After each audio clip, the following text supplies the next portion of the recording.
ప్రభుత్వ పాఠశాలలు, వసతి గృహాలు, గురుకుల పాఠశాలల్లో తనిఖీలు నిర్వహించాలని ముఖ్యమంత్రి రేవంత్ రెడ్డి జిల్లాల కలెక్టర్లకు ఆదేశించారు. విద్యార్థులను కన్నబిడ్డల్లా చూడాలని, వారికి పరిశుభ్రమైన వాతావరణంలో పౌష్టికాహారం అందించడంలో ఎటువంటి అలక్ష్యానికి తావు ఇవ్వద్దని ముఖ్యమంత్రి సూచించారు. విద్యార్థులకు అందించే ఆహారానికి సంబంధించి చోటు చేసుకుంటున్న ఘటనపై పలుమార్లు సమీక్షించారు. తనిఖీలు నిర్వహించి అందుకు సంబంధించిన నివేదికలను సమర్పించాలని సీఎం కలెక్టర్లను ఆదేశించారు. పలుమార్లు ఆదేశాలు ఇచ్చినా పొరపాట్లు చోటు చేసుకుంటడంపై సీఎం ఆగ్రహం వ్యక్తం చేశారు.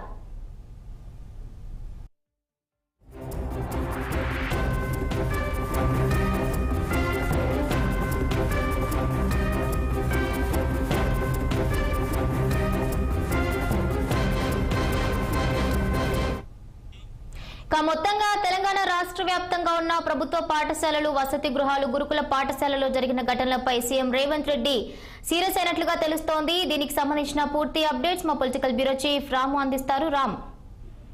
Good morning Bhavani.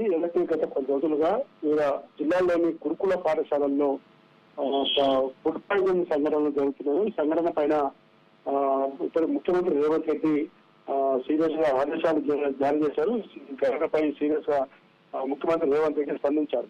అయితే విద్యార్థులకు పరిశుభ్రత వాతావరణంలో పౌష్టికారం అందించాల్సిన పరిస్థితుల్లో ఎందుకు జరుగుతున్నాయి, దీనిపైన లోతుగా మొత్తం అధికారులు అధ్యయనం చేయాలి, ఖచ్చితంగా సంబంధిత బాధ్యులపై కఠిన చర్యలు తీసుకోవాలని కూడా ముఖ్యమంత్రి రేవంత్ రెడ్డి కలెక్టర్లకు ఆదేశాలు జారీ చేశారు. వెంటనే వేటు వేయాలని కూడా ఆదేశాలు జారీ చేయడం జరిగింది. పాఠశాలలు, వసతి గృహాలు, గురుకుల పాఠశాలలు తనిఖీ చేసి అందుకు సంబంధించిన నివేదికలను సమర్పించాలని చెప్పి సీఎం కలెక్టర్ను ఆదేశించడం జరిగింది. వైపు ప్రజాప్రతినిధులు సందర్శిస్తూ ఎప్పటికప్పుడు తనిఖీలు చేస్తున్నప్పటికీ కూడా ఈ వర్షం తగ్గడం జరగడంపై మాత్రం ప్రభుత్వం చాలా సీరియస్ గా ఈ ఘటనలు తీసుకుంది. అయితే బీఆర్ఎస్ పార్టీ, ఇతర ప్రతిపక్ష పార్టీ ఘటనలపై ప్రత్యక్షంగా పరోక్షంగా ఆందోళన చెందుతా ఉన్నాయి. ప్రభుత్వాన్ని ఎండగడుతున్న నేపథ్యంలోనే ముఖ్యమంత్రి రేవంత్ రెడ్డి స్పందించారని చెప్పి అనుకోవాలి.